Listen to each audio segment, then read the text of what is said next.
Well, let's get to our first topic of discussion this afternoon. The next few months will offer a clear test of who is right about President Donald Trump's trade policies in the wake of his announcement of higher tariffs for Mexico, Canada, and China. Reports show that in order to put the tariffs in place, President Trump invoked the International Energy Emergency Economic Powers Act, which authorizes a president to manage imports during the national emergency. The emergency that Trump cited in his social platform was the major threat of illegal aliens and deadly drugs killing their citizens, including fentanyl. Investors have been supportive of Trump's policies of tax cuts and deregulation thus far, and many are hopeful they will usher in a golden age of America, as Trump noted in his inaugural address. But sentiments could shift decidedly if Trump's tariffs are maintained and spread to other countries. Let's get the views of a finance analyst. Mr. Gbolahan Olojede is live in the studio to speak to us around this development. Mr. Olojede, it's good to have you in. Thank you for coming here. Yeah, nice to be here. Yeah, I think we should start with what this means generally. What's your take? It was expected, actually, you know. Trump said He said it. He said this during his campaign. So he's doing what he said during his campaign. Correct. But looking at it, what would be your first reaction generally to this development? Well, my first reaction will be that he himself is a smart man, and he has smart men all around him. So how come it does appear as if they're not weighing the totality of the effect of some of these policies? And we've also seen some sort of backtracking, saying something today, coming out the next day and saying, oh, okay, we're going to hold it for a moment. Is it that some of these things have not been properly thought through before they have been pronounced? Otherwise, why will you talk about 25% tariff today, and then tomorrow you say, okay, they've given me 10,000 soldiers on the borders, therefore I'm going to suspend that for another 30 days. So could it be that they are not properly well thought out from the onset? They gave him what he wanted or something. Is that what he wanted? Because tariff were meant to help him deal with issues of deficit, trade deficit. So how will soldiers help you deal with trade deficit? So it doesn't appear as if what is being offered is a direct replacement for what he was asking for. If you want to improve trade balance, you want to deal with all those deficit issues, of course, tariff can help you to do that. But I'm not sure how soldiers will help you to do that. You know, so it's as if there is no clarity yet. The world will have to watch with some level of uncertainties over the next few months as the administration itself settles. Because some of the things that he might continue to unravel along the way might be different from where those things were in 2020. True. You know, when he left the administration. True. So we're going to continue to see flip-flop here and there until a few months. You think that there will be negotiations and renegotiations around some of this as countries continue to weigh in what this means for them? Definitely, because what you're going to have is, okay, the tariff. You see, tariff, when you look at the United States, because it's a huge economy with probably the world's largest effective demand. So you have a situation in which their capacity to consume represent a chunk of the GDP of some of their trade partners, including their neighbors. Which means when there is a trade tariff, the neighbors will suffer more than the United States, in fact, tremendously more than the United States. However, while a single country might not have a significant effect, so to say, by the time you do that with Mexico, you do it with Canada, you do it with Europe, you do it with China, the aggregate of the retaliatory effect might not make the Trump dream to happen for the ordinary American. Americans remember that, oh, groceries were cheaper in his first regime.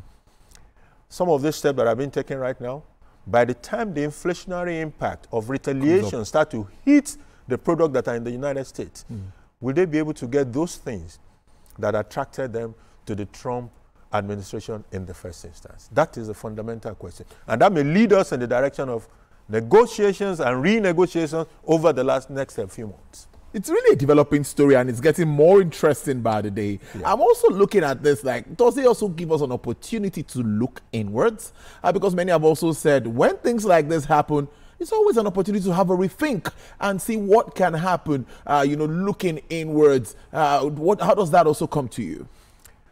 For us as a country, the trade is small. Crude oil. They don't even buy our crude oil any longer. No, not as much. Not as much. So tiny bits of crude oil, unlike what it used to be, 2 decades ago. And they said there'll be more drilling this time. That's another very interesting space that the world will have to look at how this will play out.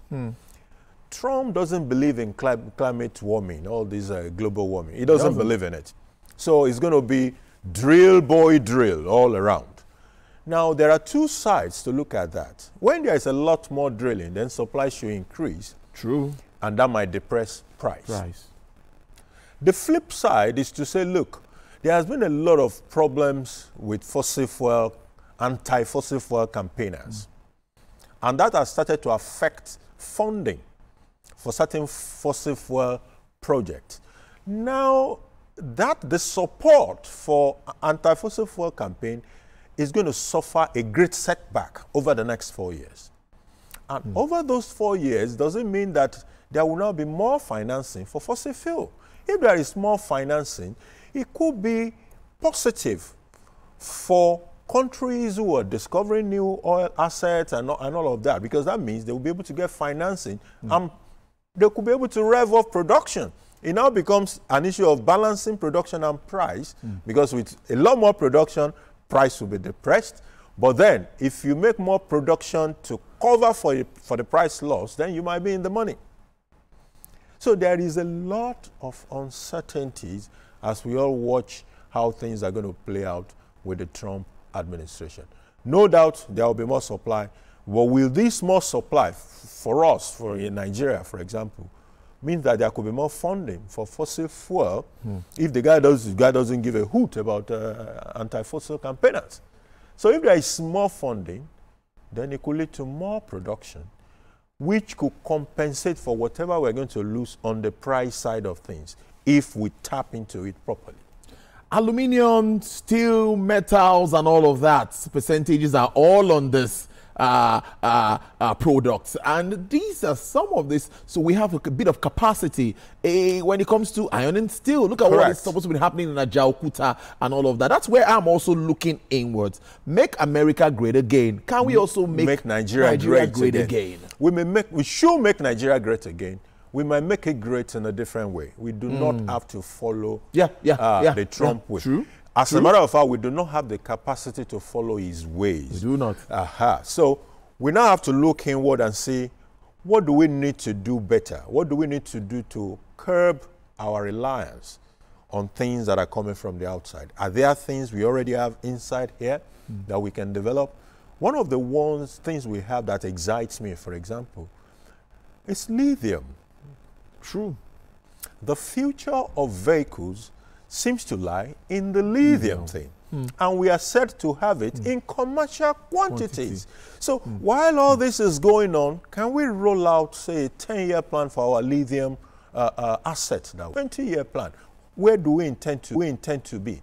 Because these are assets that could transform our fortune. This is also around it. There are people, for example, who believe, just cut your losses. Just cut your losses and move on. But can we pragmatically assess the realities of what this company, what this industry represent for us, and take a firm decision on what to do? Sell it, make it count for us, or privatize it? Exactly, I wanted to ask you, do you think the private guys can handle this better than government? Because many will tell you that the private guys are there to invest their money and make profit, but they will make it work. What do you think if that happens? The private sector is the way to go. However, we must be able to do it right. A lot of privatization in Nigeria did not go right. Power. Yeah. So you can imagine, this is going to be a huge organization. If you don't concession it right, if you don't privatize it right, you go to the wrong end, even government itself was struggling to fund it. How much more a private sector that cannot fund it? So if you sell it to a guy who cannot fund it, what will he do? He will start looking at what can I sell from this thing you have told to me. And then he starts to strip the asset and sell. So if we are ready to do it the right way, then ultimately the private sector is better for an asset like Ajaokuta. The government doesn't do well with business. Let's be realistic about it. Create the right environment, do the right kind of privatization, and let's be able to move on. That's the way to go. Let's look at the currency issue here now. Most transactions are in dollars. Definitely. Debts in dollars, GDP, you know, cumulative and all of that, always in dollars. Correct. So that gives the greenback a lot of strength. How does that also come in looking at this trade war issue? You see, what gives us the strength is actually the fact that America remains a very productive economy. They have a lot to offer the entire world, and everybody is demanding for dollar, demanding for dollar, demanding for dollar. What we need to do, in the spirit of looking inward, like you said, is to be able to say, what also can we offer to the world? And we have them. We used to do a lot of crude. It went down by virtue of several factors. I think it's beginning to climb up, and I'm loving it. I even believe that this administration will be able to do a lot more in terms of making our crude production to go up. With the negotiations with the Ogonis and all those other things that are currently going on, we should be able to rev up. Then all the transition of certain assets to private sector and domestic players should also help in that direction. The lithium that I mentioned should also help. But beyond the commodities issue, because these are still commodities, crude lithium or crude oil, we can talk about value-added products, which is where the refineries come into play. As Dangote refinery is in full gear, is producing, maybe not up to the maximum capacity right now because of crude issues. Last year, we also heard that something was going on with Port Harcourt refineries, the older one. So was Warri refinery. The implication of that is that apart from commodities, which is crude oil, we can now have refined product, which is a value-added product to offer the world. We are looking for what we can offer the world and get money. These are all things we can. And even when the lithium becomes really commercial and everything, we can look beyond lithium and do lithium batteries. You can export lithium, the raw materials. Of course, they take it from you.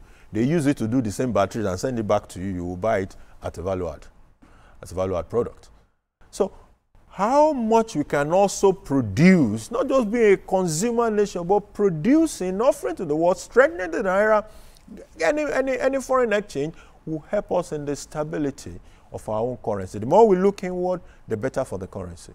If all we do is go back to our penchant for consuming all the foreign products and we are not producing, we will be back. So there's something about attitudinal change too that many need to look at. I've been talking about this for some time when the central bank has been trying to rein in on the FX market, trying to stabilize that disparity between, well, you know, Nigerians will still go for this. So I think there needs to be a change, even with us as human beings, attitudinal change, like, but Nigeria for Nigeria. At times, let me give an example. When you want to go for a beautiful suit, a jacket like this, made in Nigeria, the price at times, some will tell you, oh, I would even get something, for even the PMS that we are talking about. Some will tell you that the landing cost of imported fuel is cheaper than what you even get in this country. How do we address the issue of quality, pricing, and all of that, and get the right thing that we want? Because that's also an argument for Nigerians in some cases. I've had people bring that up. Interesting. You know, last week I saw a post from a friend of mine. He was talking about the imported fuel being cheaper than the Dangote fuel.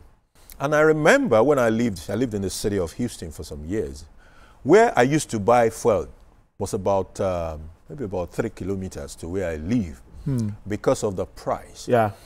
And then I had a problem with my vehicle. And I found out, when I sat down with my mechanic doesn't come cheap in the US. And the guy said, look, your problem is the fuel that you buy. He said, well, you need to step up and buy premium. That this vehicle only do well with premium. So guess what? I switched to premium. And that was the end of the problem with that particular cab. So quality matters. When you go to the US today and you check the price between the base ordinary fuel and the premium quality, the Naira differential is over 400 Naira per liter. Over 400 Naira. So what that says is that there is an important price content with quality. But we have to be sure what is this quality, not be by mouth. So if Mr. Dangote's fuel is more expensive, is it because it is of higher quality? How do we know? Are there things to say it is higher quality? So that if it is higher quality, people who are buying it know that, oh, I am buying a higher quality fuel, and that is why I'm paying a premium for it. Your car will be happier for it, and it will last longer for you. It is not cheating. And then people who want the cheap and cheerful can go for the cheap and cheerful. And everybody is happy, you know. But I believe the orientation agency, I've been seeing them recently, interestingly. I guess somebody has listened to all the cries and maybe they probably have a little more budget. They can do more, but we've started to see them in the media talking about, you know, things that could reorientate how Nigerians perceive several things. And it might just help. Like you said, we need to reorient it. There are a lot of things we don't even understand. This morning, somebody was talking about, he said, I think it was a government official that said some people are coming from the UK to come and get certain kind of care in Nigeria. I said, because in the UK, the list to see, the queue to see a consultant is a very long one. And sometimes, if you have to go private, the cost. So in reality, our healthcare status is not, it's far from where it ought to be. But he has his own potentials. Not that bad, like they make it look sometimes. He has his own potential, such that someone will leave the UK to come and get certain care in Nigeria, and that is a reality. Interesting conversation always as usual with you. So let's assume things remain the same. Trump maintains his stance. Countries are coming in. He continues to slam all of this. What will be the outlook of the entire global market? Markets, even the stock markets are already showing the impact. It's showing already. We saw it on Nickel, Global, Sachs, and all of that. Looking at the market figures today, it's already telling on the figures. The global economy will suffer tremendously for it. People will lose value because this is how it goes. Let's say I sell into the U.S. market, and now my consumer have to bear the brunt of an additional 25%. So I'm going to lose a lot of consumers. True. So my inventories will build up at home.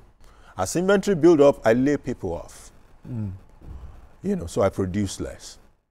Now the GDP of that country also starts to slow down.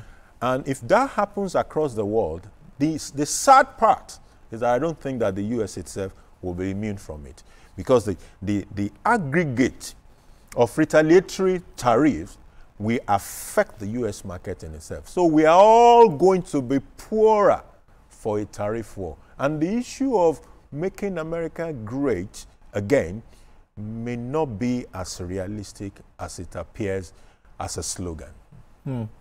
Interesting stuff as usual, Mr. Gbolahan Olojede, a finance analyst. Thank you so very much for coming into the studio. It's good to see you. Thank you so much for your time. Thanks for having me.